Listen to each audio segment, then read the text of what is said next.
பழைய சாதத்தை சாப்பிடுவதால் எந்த நோய் நொடியும் அண்டாது.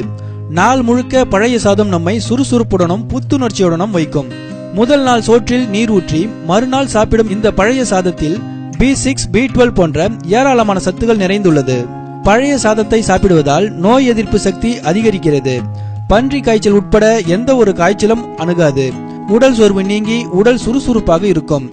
உடலிற்கு குளிர்ச்சியை உண்டாக்கும். சிறுகுடலுக்கு நன்மை பயக்கும். குடல் புண், ஒவ்வாமை, அரிப்பு போன்றவை சரியாகும். இரத்த அழுத்தம் கட்டுப்பாட்டுக்குள் இருக்கும். உடல் எடை குறையும். காலையில் சாப்பிடும் பழைய சாதத்தால் நண்பகல் வரை வேறு எந்த உணவையும் தேடாது. இது தவிரவும் உடலுக்கு, குறிப்பாக சிறுகுடலுக்கு நன்மை செய்யும் பாக்டீரியாக்கள் பெருகி நம் உணவு பாதையை ஆரோக்கியமாக வைத்திருக்கிறதாம். பழைய சாதத்தை சாப்பிடுவதையே அநாகரிகமாக நினைக்கும் இன்றைய இளைய தலைமுறை பிள்ளைகளுக்கு பழைய சாதத்தின் மகிமை தெரிவதில்லை. பீட்சா, பர்கர், பொரித்த உணவுகள் மோசமான உணவுகள் என்று உடலிற்கு தீங்கான விஷயங்களுக்கு காசு கொடுக்கும் பிள்ளைகளுக்கு பழைய சோற்றின் மகிமையை பெற்றோர்கள் சொல்லி வளர்க்க வேண்டும். நம் முன்னோர்கள் சொன்னதும் செய்ததும் பல உள்ளர்த்தங்களில் என்பதை புரிந்து கொள்ள வேண்டும். நம் சமையல் அறையில் உள்ள அஞ்சரை பெட்டிகளில் வியத்தகு விஷயங்கள் இருக்கின்றன.